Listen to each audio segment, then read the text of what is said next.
If you take a look at this pond, you're gonna see that it's practically completely out of water.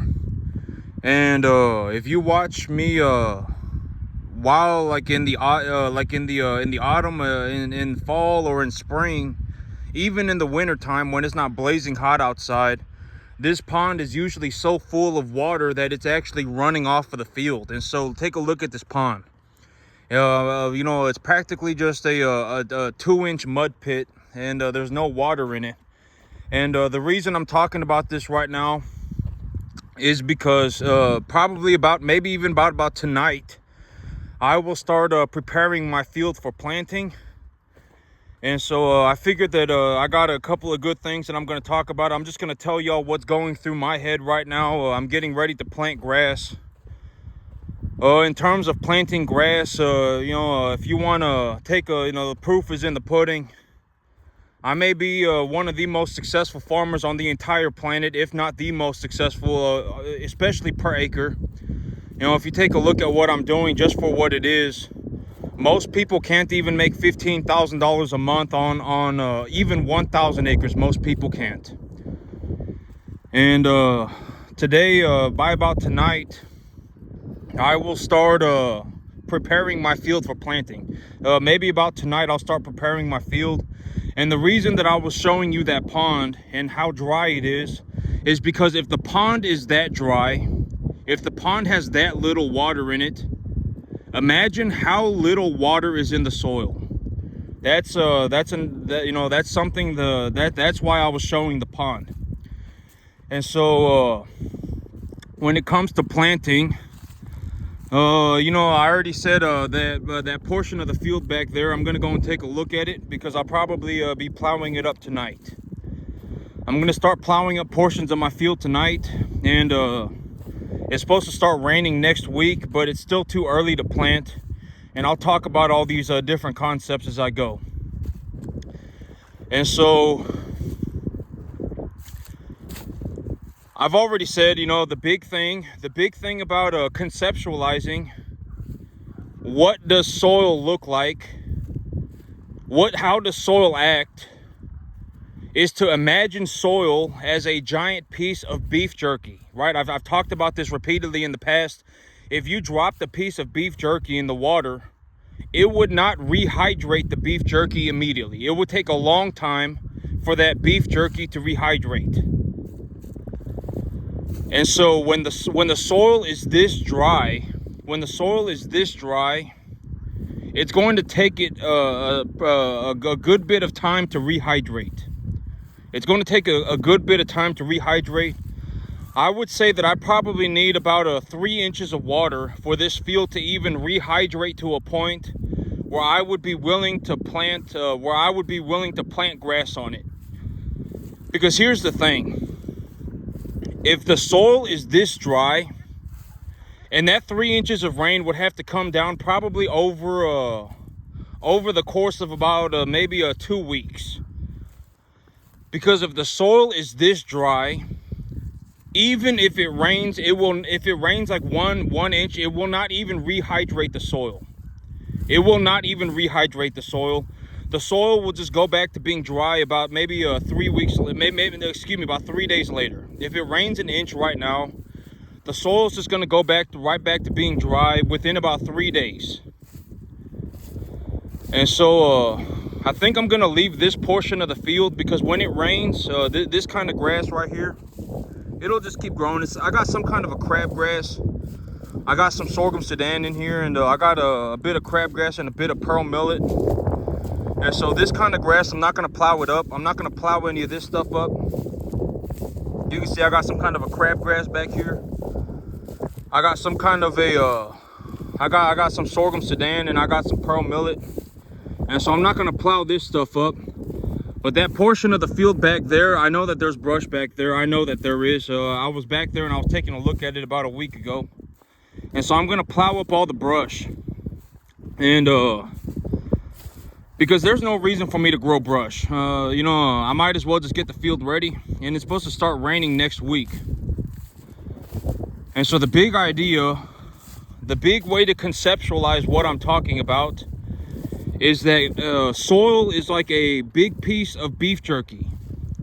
If you have a piece of beef jerky and it's bone dry, if you dropped it into a pot of water, that beef jerky would not rehydrate immediately. It would not.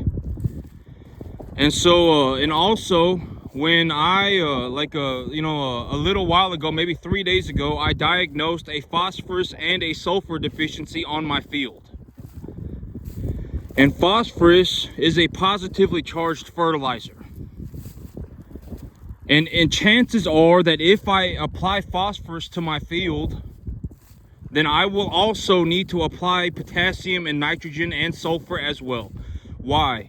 Because if the plant is having a phosphorus deficiency, then chances are if I correct the phosphorus deficiency, it will increase the requirements of the other nutrients as well. Why? Because plants uptake minerals in ratios. They don't take them up one at a time. And the way that I was talking about this, for people to conceptualize what I'm talking about, is that when you eat a piece of food, like let's say you go and you eat a steak, you're not just eating protein. You're not just eating fat. You're not just eating whatever, vitamin, whatever. You're eating all of it at once. You see that brush back there? It's all dead brush. I'm gonna be plowing up everything, but probably about everything from here on back, everything. And so I'm just gonna go ahead and plow that up. Yeah, so I'm gonna be doing that tonight. Y'all wanna go see it? But the big idea is for people to start, because here's the thing. I've thought about this, and I was like, what am I looking to accomplish? Everything here on back is going to get plowed up. You can see what it looks like, right? It looks like everything from here on back is going to get plowed up. There's no reason for me to grow this brush. And so, but this is what it looks like. And so I thought about this, and I was like, my big thing is that nobody should ever make it their goal in life to be an underperformer.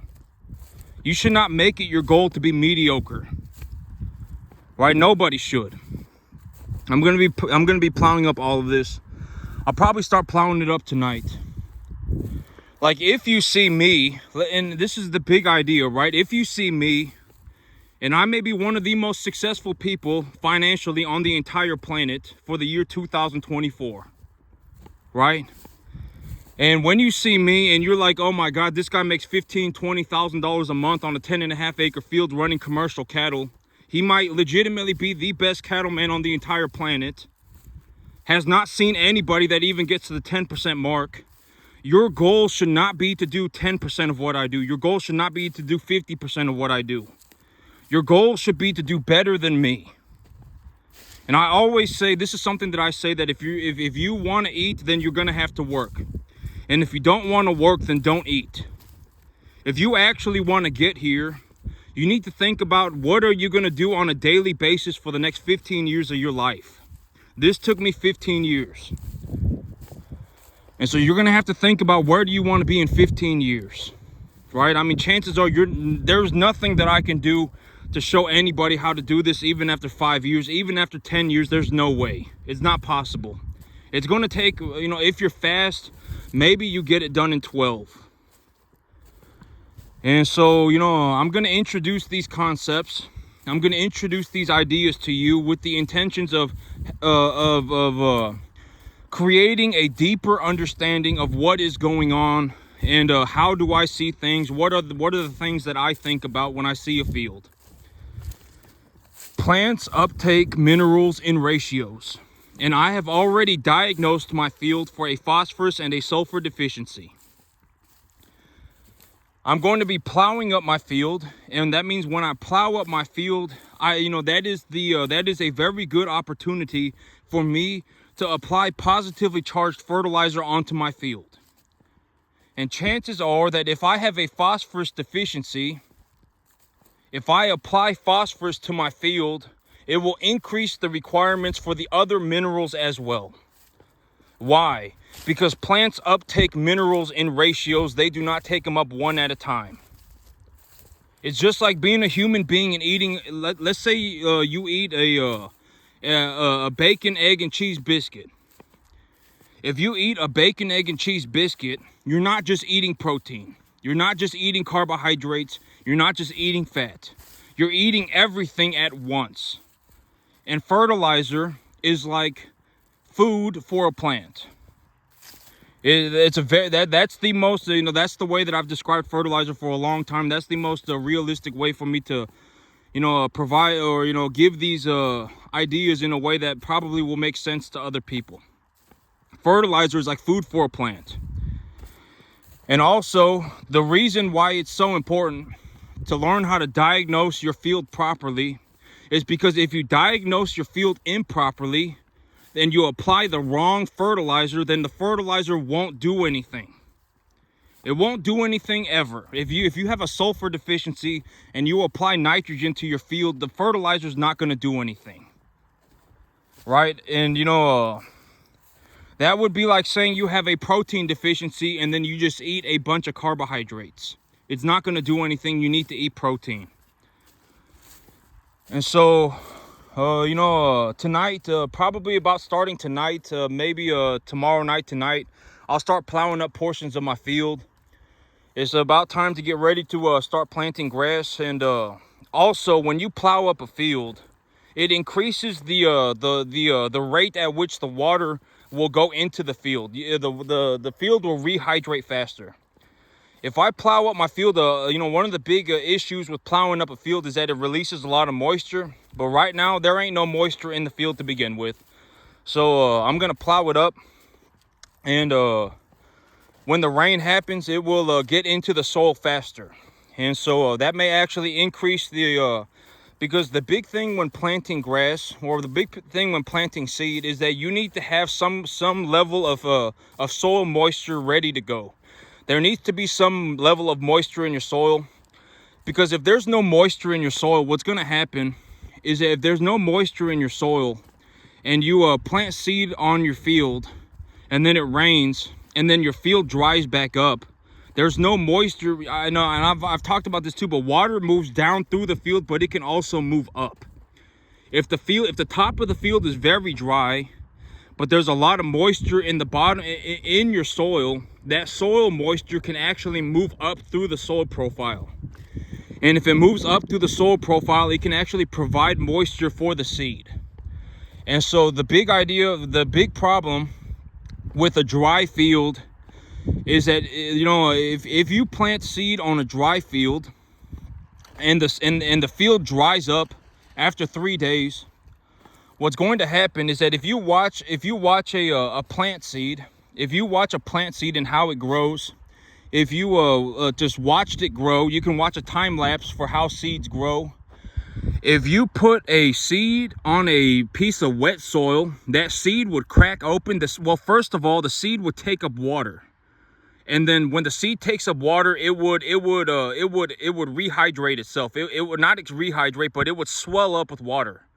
And once it swells up with water, the seed will crack open. And once the seed has cracked open, there is a little root that comes out of the seed. And that root goes into the ground and to essentially start the life of the plant.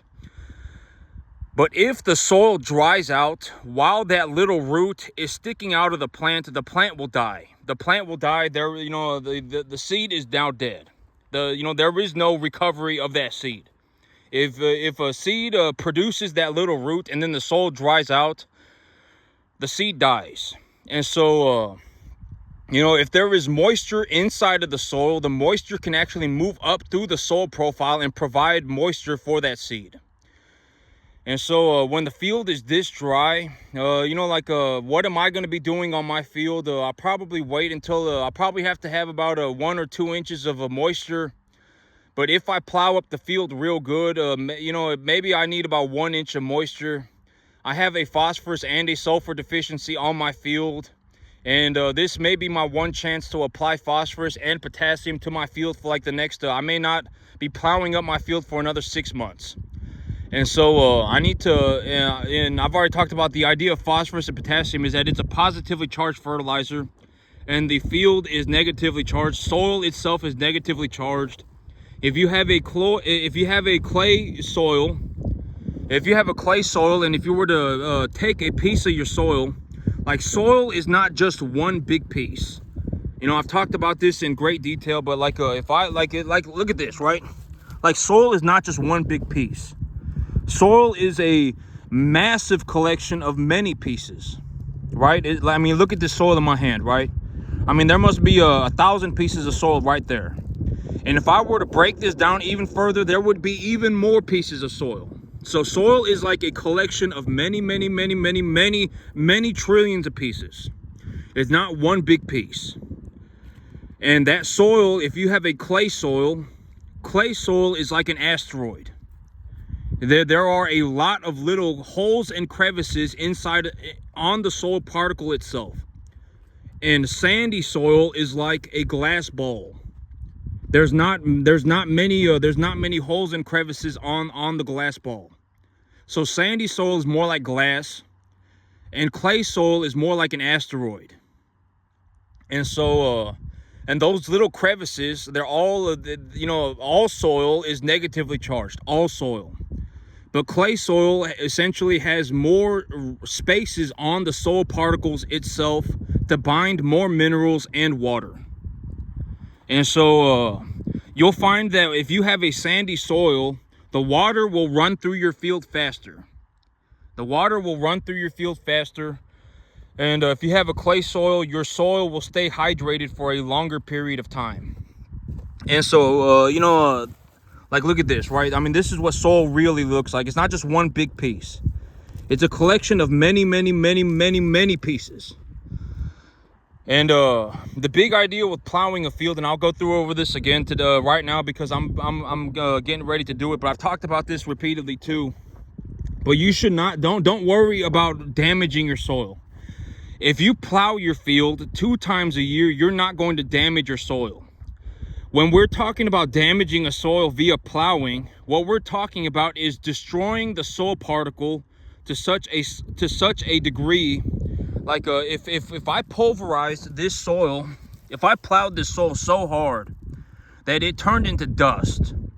Because imagine, okay, so this is what my field looks like right now, right? A bunch of small pieces, a bunch of bigger pieces, a lot of different size soil particles, small pieces, big pieces, all combined. But if I plowed this field very hard, it would essentially break these pieces up into smaller pieces. And every time I did that, it would break the soil up into smaller pieces, smaller pieces, smaller pieces, smaller pieces, forever and ever, right? Until essentially what you have is dust.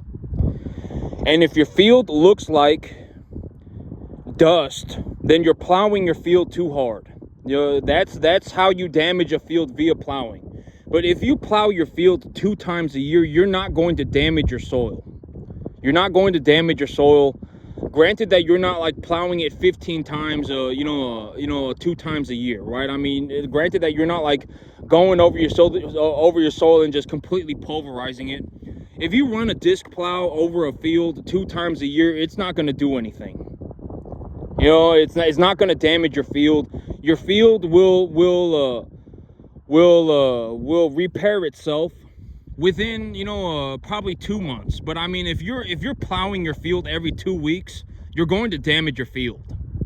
You know, if you plow your soil even like every 3 weeks, 4 weeks, you're going to damage your field. But if you plow your soil once every 6 months, it's not going to do anything. The soil, I mean, you'll see. I have some of the healthiest soil that anyone has probably ever seen. You know, if you're a soil scientist, when I plow up my field, I showed y'all what my soil looks like in the front, right? It's a lot of big pieces, a lot of small pieces.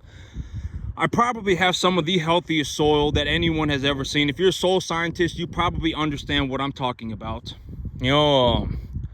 But you're not going to damage your field by plowing it 2 times a year. It's just not going to happen. Granted that you don't pulverize your field 2 times a year. If you run a disc plow, 3-4 inches into the ground 2 times a year, you're not going to damage your field. You're not going to damage your soil. You're not going to damage the environment in any way. If anything, you're going to improve the quality of the environment. And I've talked about this, but a way to look at it is like me, I don't go and obliterate my soil and then magically have a massive amount of grass just grow out of that. That's not how it works.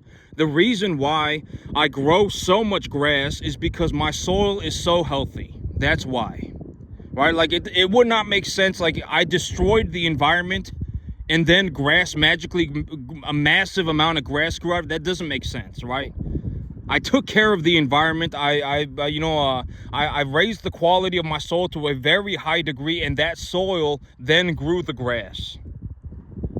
Fertilizer is, the thing, okay, nitrogen fertilizer, every time that there is a thunderstorm, you're getting nitrogen fertilizer on your field. I've talked about this, right? There's nitrogen in the atmosphere. Like the gas that you are breathing right now is a part nitrogen. And if you solidify that nitrogen, you essentially have urea fertilizer. And there are multiple ways for the environment to do this, right? Legumes are one. There's a plant that interacts with a bacteria, a rhizobacter bacteria from the soil. The rhizobacter bacteria will essentially colonize the root of the bean plant, of the legume plant, and when it does that, the plant will give the bacteria starch or carbohydrates, right? I've already said that plants, essentially, when you eat a plant, the reason you are obtaining calories is because you are obtaining carbohydrates, right? If when sunlight goes through plant material, like when sunlight goes through this plant, it goes through the chloroplast cell, and when it goes through the chloroplast cell, that chloroplast cell creates sugar, and sugar is the energy source for plants. And when you add energy to a plant, and the plant is essentially accumulating minerals via its roots and gas, carbon dioxide gas from the atmosphere, when you introduce energy to the plant, there is a massive chain reaction that occurs that essentially causes plant material to grow. And so that, plants are essentially plants are essentially, when you eat a plant, when you eat a bean, that's you're getting a bit of protein too, a good bit of protein too. But when you eat a plant, most of the time what you're eating is a carbohydrate. Like if you eat fruit is plant material. You're ingesting sugar, right? That's another way to look at it. Where does that sugar come from? From the sunlight, the gas, and the minerals in the soil. It's essentially just a chain reaction.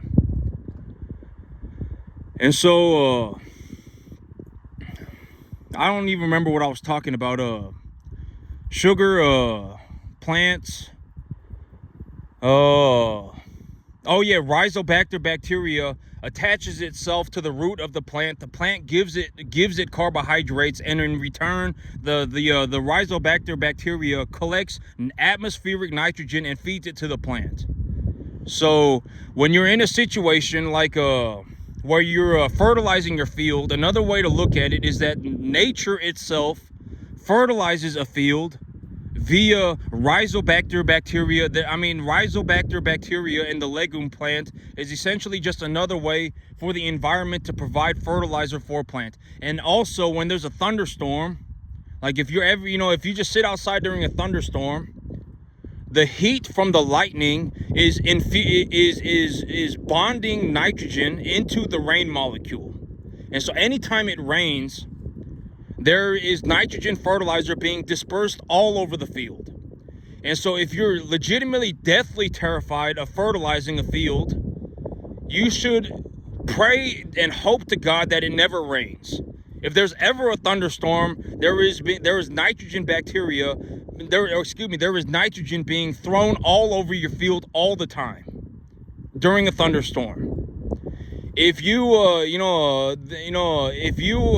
are deathly terrified of fertilizer, then you should also not eat legumes, beans ever, because that plant itself is essentially being colonized by a bacteria the roots of that plant are being colonized by a bacteria that are feeding the plant nitrogen fertilizer all the time. And so, but there are, okay, there is fertilizer everywhere. I mean, there is no reason to be. Fertilizer does not damage your plant. For the love of God, if anyone ever, fertilizer does not damage the environment. If if you've been watching my channel for over 6 months and you still believe that fertilizer damages your environment, you should just throw yourself off a building. How do you still think that fertilizer damages your environment? I've talked about this 20,000 times, right? I mean, how? I mean, what? I mean, why? Right? A fertilizer does not damage your environment.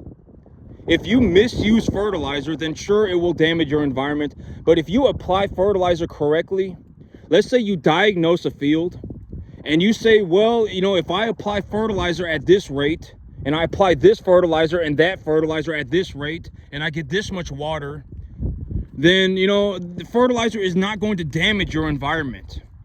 And you can read a lot of studies on this. Under about 250 pounds a year of nitrogen, there is practically zero leaching of any nitrogen at all. And when we're talking about leaching, like a fertilizer running through your field and going into the water underground, the only fertilizer that really does that is a negatively charged fertilizer like nitrate. Anything that is positively charged will chemically bind itself to the soil. So it's not going anywhere. As long as you do not physically throw the fertilizer into a body of water. Like if you accidentally, let's say your soil was real dry and you top dressed fertilizer and there was a lot of flooding on your field and that fertilizer physically got picked up and carried away into a body of water, then sure, it could damage your field. But if you put positively charged fertilizer into your field and then you plow it into your field 6 inches, that fertilizer is not going to go anywhere. It's going to chemically bind itself to the soil particles. So you don't have to worry about damaging the field. The thing that you should be worried about, you do not even need to worry about damaging your environment. The thing that you should be thinking about is how much fertilizer and what kind of fertilizer should you put on it to get the maximum biomass accumulation while doing the least amount of negative to the environment. And most of the time is not even a negative to the environment. Most of the time you're actually benefiting the environment by fertilizing it. And one way to look at this is like when you look at my field, I don't just destroy my environment and then magically have a massive amount of grass grow on it. I take care of the environment, and when I take care of the environment grows the grass for me. Right? I mean, fertilizer does not damage the environment. All right? It does not damage the environment at all. Well, I'm not going to say at all. If you misuse fertilizer, it will damage your environment. If you misuse fertilizer, there will be no benefit to using the fertilizer at all. If you walk onto a field and you say, "Oh, I have a nitrogen deficiency," but you don't have a nitrogen deficiency, you actually have a sulfur deficiency, and in reality, if you applied sulfur to your field, you'll also have to apply nitrogen, phosphorus, and potassium in a certain ratio. And if your soil pH is below 7.0, you'll probably have to apply calcium and or magnesium as well. Right? If you look at your field and you go, well, my field has a nitrogen deficiency, but it doesn't have a nitrogen deficiency, and you put urea on it, when in reality, what you should have done, okay, here's a very realistic example. If you walk out onto your field right now and you say this field has a nitrogen deficiency, but it doesn't have a nitrogen deficiency, what it actually has is a sulfur deficiency. And in reality, if you applied sulfur to your field, you would also have to apply nitrogen, phosphorus, and potassium in a proper ratio for that sulfur fertilizer to even interact with your plant properly. And if your soil's at like a 6.5 pH, you probably also have to apply dolomite lime. Right, that's really what you had to do. What you actually had to do was apply an imbalance of sulfur, a higher ratio of sulfur compared to the other nutrients, the other minerals, and you had to put that on your field. And you probably had to put that on the field at the correct time when the weather was right, etc., etc. When there was the right amount of moisture in your field. If you were plowing your field, you would have to plow it, whatever, all of that. If that was what you actually had to do, but what you did was throw urea on your field, that urea is not going to do anything. If anything, that urea is going to make your problem worse. Because if you have a sulfur deficiency and you throw a bunch of urea on your field and the plant starts uptaking the nitrogen, it's going to make the sulfur deficiency worse. And so, that's more in reality of how what things look like when you grow grass. Like me, when I grow grass, like right now, I'm taking a look at my situation. Well, there's no moisture in the field. Next week, I got a chance of it raining. Even if I got rain on my field right now, it would not do anything because the soil is so dry that it just wouldn't do anything. And I got a back third of my field that's essentially just straight brush, and so I might as well just plow it up. And if I plow it up, it'll help the water get into the field a little bit faster. I'm not going to plant anything just yet because it's still too hot. There's not enough moisture in my field. I diagnosed a phosphorus and a sulfur deficiency on my field. And if I have a phosphorus and a sulfur deficiency on my field, and I apply phosphorus and sulfur to my field, then I'll also have to apply nitrogen and potassium as well. Because if I apply phosphorus and sulfur to my field, and there's a deficiency in that phosphorus and sulfur, and I correct the deficiency, well, then it's going to increase the requirements for the other minerals as well. And so what am I going to do right now? That's, now that I have the information, I've walked the field, I've taken a look around, I've diagnosed my field, I've taken a look at what I need to do. I need to come up with a plan. Now I go inside and I think about it for about 2 hours. What I'll start by doing is by just plowing the field, because I won't be fertilizing it no matter what for at least, probably at least, a little while, probably at least 2 weeks. I probably won't be fertilizing anything. And so, so that's the plan right now. I'm going to think about how much fertilizer do I want to put on my field? What kind of fertilizer do I want to put on my field? I'm going to be plowing up my field. And, this fertilizer, I essentially need to, when I apply positively charged fertilizer, I'm not worried about any sort of runoff. I'm not worried about any sort of leaching. And if I plow the fertilizer into the field, I'm also not worried about runoff, because the fertilizer molecule is going to go into the soil and then chemically bind to the soil particle itself. And so, with this information, what am I going to do, right? How much fertilizer am I going to put on? How much fertilizer do I anticipate? How much phosphorus and potassium do I anticipate that the grass that I plant will accumulate over the next 6 months? And also, I don't want to raise phosphorus and potassium or to a level that would actually cause reduced performance in the biomass accumulation of the plant, right? And so, I don't want to be chemically burning my plants via potassium or anything like that either. And so, but that's the big idea. That's in reality, when it comes to growing grass, that's more of what it looks like. It's not just like I walk out onto a field, stick a thumb up my rear end and go, oh my God, now it's time for a magical journey. It's not like that. If you don't know how to grow grass to a very high level, you're not going to be able to do it. And this is also why I said, when it comes to the cattle business, I would highly suggest learning how to grow the grass first. If you spent the first 12 years only learning how to grow grass and you just got in as many reps as possible, by the time that, you figured out how to grow the grass, I mean, the cattle would be easy. The cattle would be much easier, because it's like, if you just grow the grass, you can put your cattle on it. And when it comes to the cattle, and if you have a boatload of grass, and if you have a boatload of grass, you bring in the cattle, you give them the proper medication. Maybe if the commodity markets are doing good, then you invest in your commodities when their prices are looking good, etc., and then you're just good to go. And now you're in a situation like me, where you make about $20,000 a month farming 10.5 acres on your backyard. That's what it looks like. And I've talked about this repeatedly, but making $20,000 a month running commercial cattle on a backyard is very good. Most people probably don't know that. But in terms of the entire U.S. economy, I am in the top 0.00001 percentile of all the earners in the entire country for the year. Most people can't even make $20,000 a month on 1,000 acres. Most people can't. And I managed to do it on 10.5. That's very good. That's like world-class level good. I may actually qualify to be the best farmer, to be the most successful farmer on the entire planet for the year. Maybe even for the century. I don't know. You know, like making this much money on a 10.5 acre field is extremely good. Like, I may be, if not the best in the entire planet. I would be getting very close in terms of skill level for farming. And so, and I've always said, okay, here's the thing. It's like, when I talk about these videos, and I say this all the time, right? You should consider that the money, you should. Like, you should,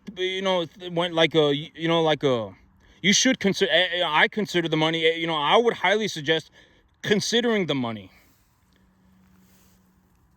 I make almost $20,000 a month on a 10.5 acre field running commercial cattle. You should think about that.